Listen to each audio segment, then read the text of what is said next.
Thanks for having me. It's been great. I'm also really happy to do this presentation. I think it's opening me up, this whole experience with the fellowship. There's some kind of unforeseen things that have been nice surprises throughout the process of spending time with everybody. So, my people, the night is beautiful for the faces of my people. The stars are beautiful for the eyes of my people. Beautiful also is the sun. Beautiful also are the souls of my people. When I think of expression, I think of poetry and song because the truth seems more fallacious than the singular and paradoxically more communal a truth. A truth is the acceptance of multiple worlds and people within now, parallel, posterior, and human experience that will have been. Tina Camp speaks of listening to pictures. And so I work to make photographs that sing from living and rap to us as being. So when I first began photography, I was really thinking about photography in terms of, traditions that I'd seen. And so a lot of those were like photojournalistic, and I would do these street portraits. And I had a mentor of mine that I was trying to do this work, but I was also living in Jacksonville, North Carolina, which is rural for the most part. It's a military town. And so this work that I hadn't shown much widely, I figured I'd show today to kind of talk a little bit about my process, kind of where I've come. And so I made this work in this barbershop, and this was my first extended series, and I got a chance to, spend time with some people, and I learned how to really just be with people, and I never really wanted to be out of this space. There were some other things that I was concerned about, always concerned about the body, always concerned about relationships. And a lot of this work was just done with like a 24 millimeter lens. And I was really deeply kind of interested in closeness, right? So closeness in some way has manifested itself differently in my current work. But in this case, I was kind of exploring it in a more proximal way. So then I started this work. My second extended series was called Real Lyric, and it was the first time I thought about the politics of portraiture while also expressing the poetics of photography. My work continues in this direction in many ways, and the tension of poetics and the structural syntax of political inquiry needle a through line of transmissions from and within Blackness, consistent practices of togetherness, the assertion of privileged space, but a familiar warmth of encrypted love letters the viewer might pass on.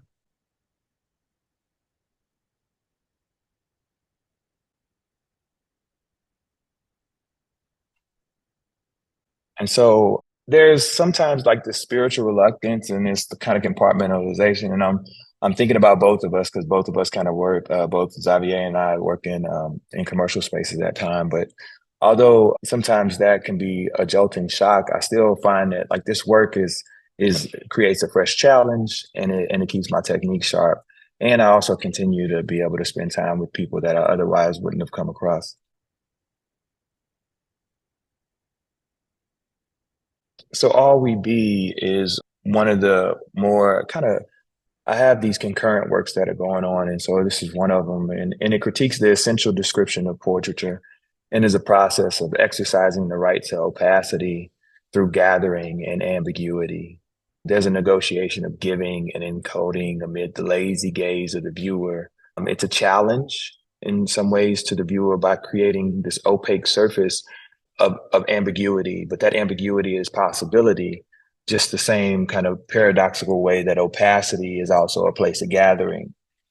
And I consider my work to be a love practice. And in a love practice, there's no room for lazy lovers.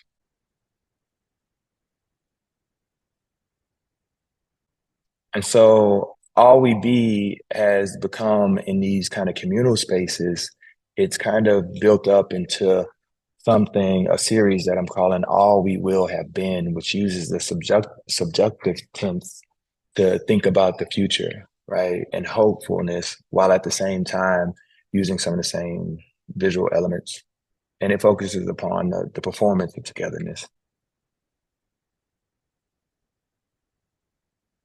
This work has all of this prior work continues to become and work within this place of accretion, right? Nothing is gone, nothing is wasted.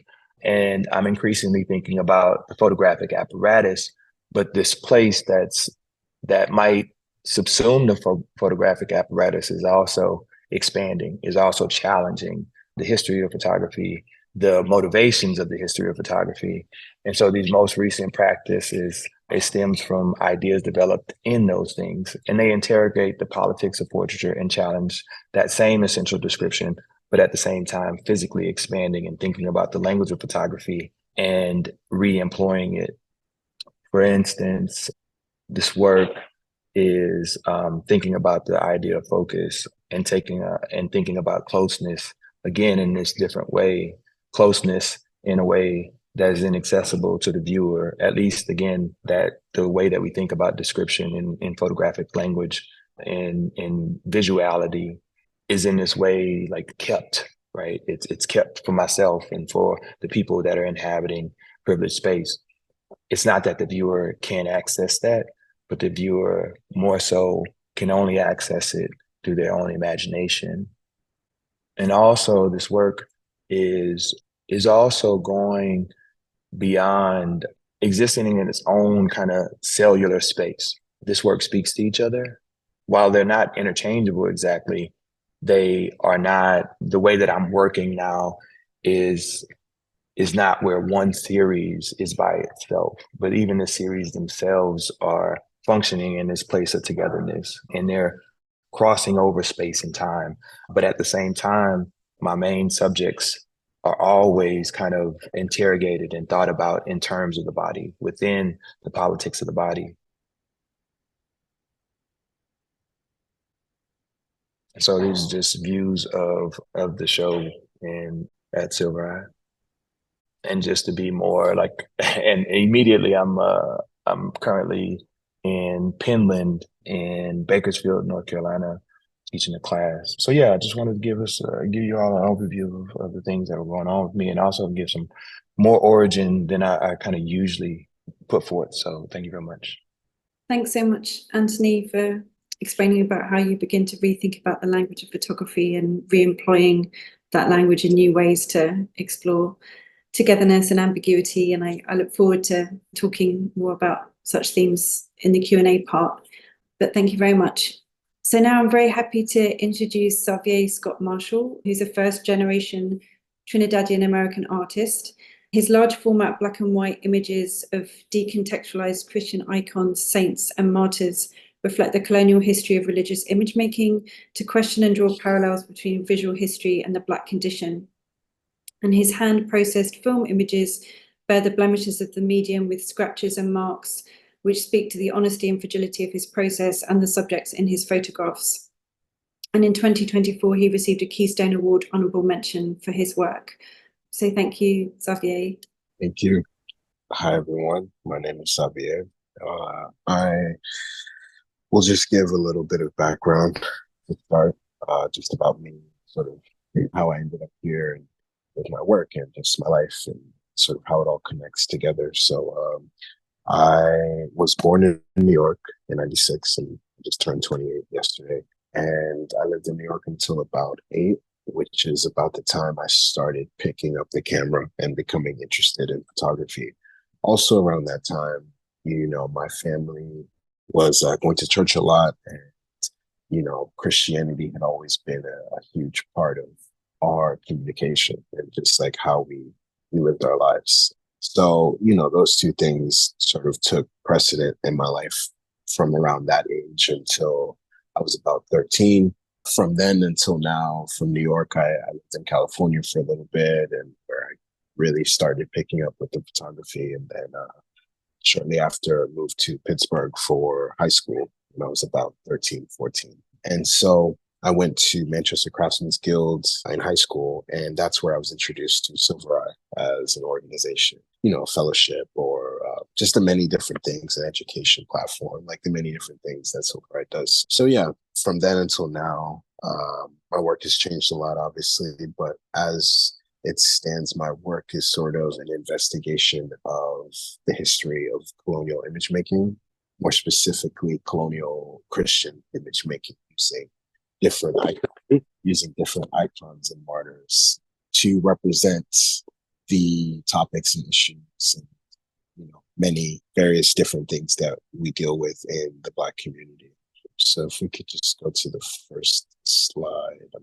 So I have always grown up in a Christian environment, and so that has really influenced my work, especially within the past 5 or so years, let's say like 5 or 6 years, where I really started to incorporate iconography as a way of talking about things that were maybe difficult to talk about. Starting with this image, this was one of the very first direct references to contemporary Christianity, where I'm depicting Black sinners, friends of mine, together in this rendition of Doubting Thomas, which is if you're not familiar, is a story in the Bible where after Christ was resurrected, his disciples brought Thomas back to Christ so that he could feel the wound on his side that the Romans pierced him with a spear, and actually realized that it was Christ because he didn't believe him. So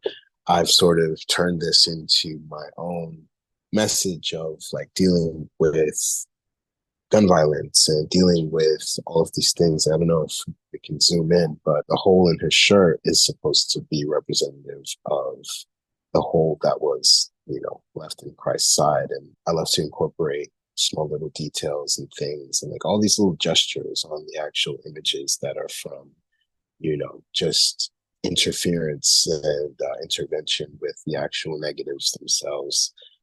And on the floor, if we just scroll down, you'll see like the tiny little bullet just at his feet.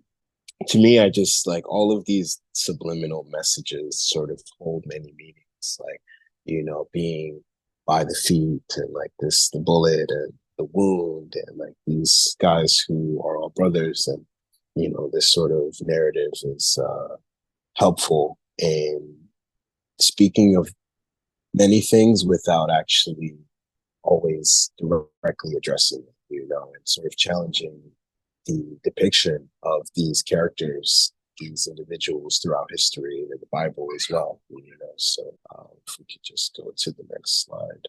So these are part of the series that I've just recently started, or at least recently continued.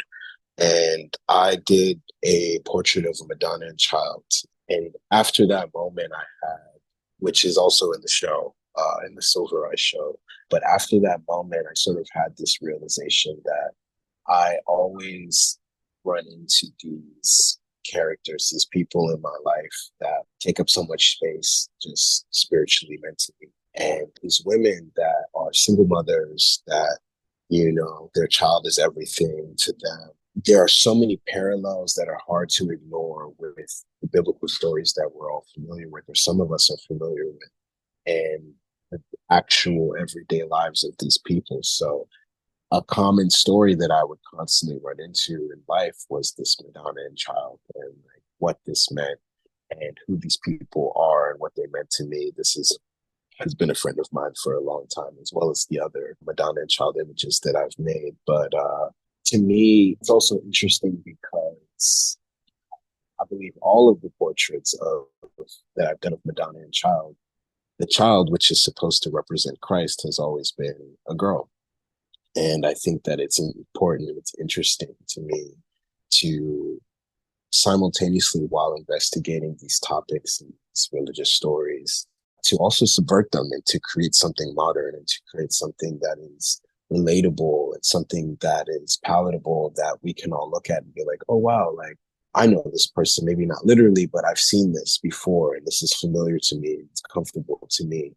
And then when it hits you, you realize that this is the same story from thousands of years ago, the same level of persecution, the same level of discrimination, and this disinherited group of individuals, more specifically the vulnerable ones, such as this story of Madonna and Child, Christ and his mother Mary. It's just a constant in my life. So making these images not only helped me come to grips with my own relationship with Christianity, but also the people in the images, the stories of the people in the images, and sort of the story that the images themselves, the actual negatives tell, and like the marks and gestures, things that sort of seemingly appear on the negative, serendipitous sort of way because of just the way that I photograph these people. It's very real. And it's mostly talking. It's mostly discussions about life and how we ended up here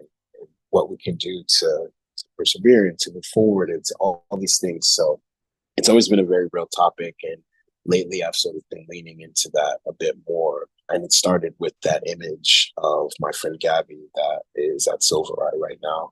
You could just go to the next image. It's another one of, excuse me. So this image in particular, I was definitely very inspired. While I was photographing them as Madonna and Child, I was very inspired by the sort of repetitive use of this Madonna figure and mostly Catholicism and Mary being the center of essentially the belief system in a way, and her being this holy individual that, there were at the time misconceptions about how much she was telling the truth about these stories and whether this was really divine intervention that brought this child about or it was something else. And there's always this doubt, this underlying sort of theme of deviance that comes with this Madonna and Child story as well. So I've just loved like the icons that master painters such as Caravaggio or Raphael, Michelangelo, etc. They all created these icons of Mary and Christ and Peter and Paul and all of these apostles and all these figures. But in my head, for people who were in the Middle East, in modern day Middle East at least, they couldn't look anything further from how they were depicted in these paintings. So to me, I was just thinking to myself, like, I want to deify the people around me. I want to deify my friends, my family, and the people that look like me in order to elevate and to create more of a connection to this divine history that we have. And so we can go to the next image. But even this image, for example, like this is my friend Miz, and I've known him for a long time. This is his child, and this image reminds me of the story of Abraham, or how Abraham is going to like sacrifice one of his sons, and all of these themes and these things. Whereas like the closer you look in this image, is actually the child is having an incredible time, more than content and happy. To me, it's just all of the ways that I can use, like any method I can use to subvert these stories and to turn them into something that can possibly be dark and difficult to face, but is also uplifting and, in my head, a sort of solution or one of the many solutions to the visual colonial violence that's been done to people of color all over the world by the whitewashing of like these Renaissance and Baroque and etc. painters that had depicted this sort of divine power structure as exclusively white.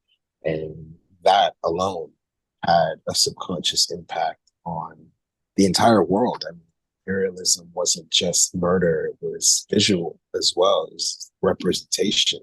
Uh, the things that have stemmed from that are just the forms of propaganda that white supremacists use, and all of these sort of these ways of visually using the Black body to demean and to control and have this sense of ownership. And so this is my sort of way of reclaiming that idea of ownership, especially over imagery of Black people. We can go to this next slide as well.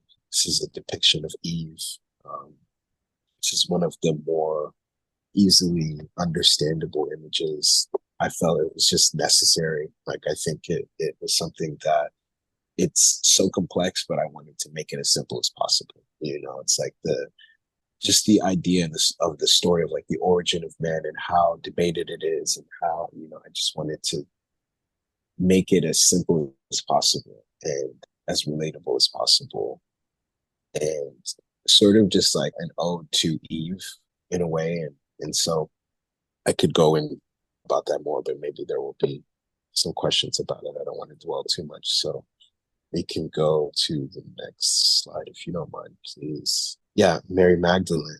Again, these individuals of the Bible that were controversial, and when you see images of them, or at least paintings where they've been depicted, there's always this like separation of the reality of the situation, that the finest of the fine silks and all of these sort of things that separate them from the reality that they are real people who actually walked this earth and had stories and had downfalls and made mistakes, etc. So this is again a part of the second image that I made after Doubting Thomas, where I just wanted to take every aspect of the story and flip it, and I wanted to take the person that would be last on the list to depict this character, to play that role, in order to show people that like this is not something that is exclusive to any one type of person. This is something that is the universal human experience, divine or not. These are all things that we all experience. And so with this story, this is when Christ was resurrected, and Mary Magdalene, who was at the time thought to be his mistress, the angel Gabriel, I believe, came to her in a moment of ecstasy where he announced the news that Christ was reborn. So this is supposed to represent that moment. So yeah, again, just flipping these narratives on their head as much as possible. It's a depiction of Archangel Saint Michael. Again, another Helen mentioned, but I forgot to also say that I am Caribbean American. So my family immigrated from the Caribbean. And in the Caribbean, Catholicism plays a huge role in just the political landscape, the spiritual landscape, the social. People wear rosaries. People, there's sort of a cultural significance of Christianity, or more specifically, Roman Catholicism, with being the guise of Christianity. There are all of these little symbols and icons and things that everyone follows. And so St. Michael, more so in Latin America, is a huge figure who is supposed to be sort of this like judge and like this spiritual warrior. And so in depictions of St. Michael, he's seen with the sword and the scale to represent, vengeance and justice, etc. Whereas here, I have this young man who's actually, it's so funny how this happened. And this is the serendipity I was talking about. When I met him and I like wanted to photograph him, and I told him I wanted him to be Archangel St. Michael, he was like, wow, this is crazy. I'd only known his nickname, but turns out his name was actually Michael. And he sort of plays that role in his family. Like, this was in Harlem, and he lives in his family home, and he still takes care of his younger siblings or cousins or whatever. And it's sort of this whole just moment where I was like, wow, like it keeps presenting itself to me over and over again, where the people in these images represent who they're supposed to depict. So in his hands, you may not be able to see unless you really zoom in, but is a dagger, and at his feet are a set of weights. And so again, like using this sort of iconography, like references of being able to see these sort of, for lack of a better word, props and things that hold spiritual significance. And yeah, so again, with like subliminal messaging, I just really try and ingrain it in people's minds. Yeah, this image, my brother's keeper, this is more simple. This was just dedicated to my late brother, who unfortunately was killed by gun violence in Trinidad. And again, it's it's one of those things where violence and belief are hand in hand within not only the Caribbean community but the Black community. There's this complex relationship between the divine and the use of the divine. So it's like having a cross chain, or having, a tattoo of Christ or whatever it is. There's always this interplay between, suffering and dedication to this like higher power. So to me, I just wanted to make this image a sort of ode to him, and have this almost ethereal, like divine, like feeling that these boys that I photographed a few years ago. And even without it being direct, I feel like there's always this lingering reference of religious image making that sort of follows me in my work, and everything seems to naturally go down that path regardless of how connected they are. This is the original Madonna and Child. This was actually taken in Pittsburgh, in or around West Mifflin, if you're familiar, close to where Kennywood is. And so this image is loaded because this was one of the first of the series, and there's sort of many different things happening in the image in general. The first one being Madonna, a child, and a child being a young girl. This was the first time that I depicted Christ as a young girl as opposed to the young boy that he is, obviously, historically and in the Bible. And so us working in this neighborhood was particularly interesting because this is a very industrial neighborhood. If you're familiar with Pittsburgh or familiar with this side of Pittsburgh, there are lots of factories, there are lots of open plots of land, there are a lot of defunct, stores and businesses and homes like this one that have burned down like this house did, or they've just gone to be so abandoned that they just started decaying, or they're just overgrown. And so I really wanted to talk about not only the circumstance of being a single Black mother, but also being a single Black mother in this environment where it's essentially environmental warfare, and it's also environmental racism, where the people that live in these communities also really just environmental discrimination. Sometimes it has less to do with race than it does actually money.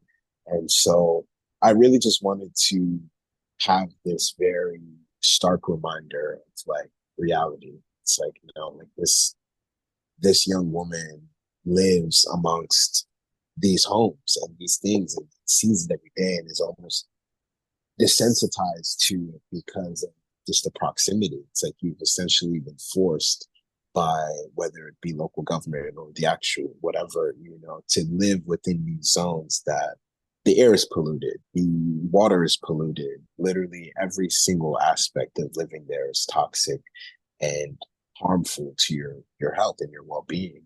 And this is something that Latoya Ruby Frazier talks about a lot. And she is also from Pittsburgh. She is from Braddock, and that's not too far away from where this image is taken. And so, this like cloudy, dusty sky, this decrepit building, this overgrown sort of mess that takes up all the space is all indicative of just the environment, just like where it is and how harsh and real it is. So to me, this was a special image because not only did it show exactly what I wanted it to, but while processing them, since I do all the processing by hand, there's always these sort of little reminders that at least to me, that I'm on the right path, that the message is getting across. So like these scars that you see in the top of the image, like all these little blemishes and things that perfectly match